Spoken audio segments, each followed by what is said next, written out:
మానవత్వమే మంట కలుస్తున్న నేటి కాలంలో పేద ప్రజలకు తమ వంతుగా సహాయం అందిస్తూ మానవత్వాన్ని చాటుకుంటున్నారు ఆ యూత్ సభ్యులు. కన్న పేగు బంధాన్నే దూరం కొడుతున్న మనుషులున్న సమాజంలో నిరాశ్రయులైన నిరుపేదలకు చేదోడు వాదోడుగా నిలుస్తున్నారు. కష్టాల్లో కొట్టుమిట్టాడుతూ ఆపన్నహస్తం కోసం ఎదురు చూసే అభాగ్యులకు చేయూతనిస్తున్నారు సిద్దిపేట జిల్లా కేంద్రంలోని నాసరపురకు చెందిన బండోరి మైసమ్మ యువసేన యూత్ సభ్యులు.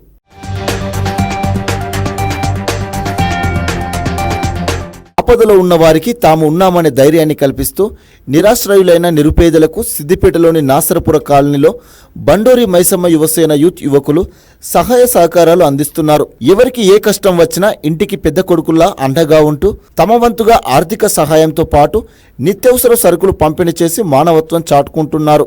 ఇటీవల జిల్లా కేంద్రంలోని నాసరపుర కాలనీకి చెందిన తిరుమల లక్ష్మణ్ దంపతుల కుమారుడు భార్గవ్ రోడ్డు ప్రమాదానికి గురయ్యాడు. వారి కుటుంబ పరిస్థితులు తెలుసుకున్న బండోరి మైసమ్మ యువసేన యూత్ యువకులు బాధిత వ్యక్తి ఇంటికి వెళ్లి ఆర్థిక సహాయంతో పాటు 50 కిలోల బియ్యం వితరణ చేశారు. మహమ్మారి కరోనా కష్టకాలంలో సుమారు 600 కుటుంబాలకు కూరగాయలు, నిత్యావసర సరుకులతో పాటు వంట, గ్యాస్ అందించి తోడుగా నిలిచారు. ఈ సందర్భంగా వారు మాట్లాడారు. పరిసర ప్రాంతాల్లో నివసించే పేద ప్రజలకు సాయం చేయనున్నట్టు చెప్పారు.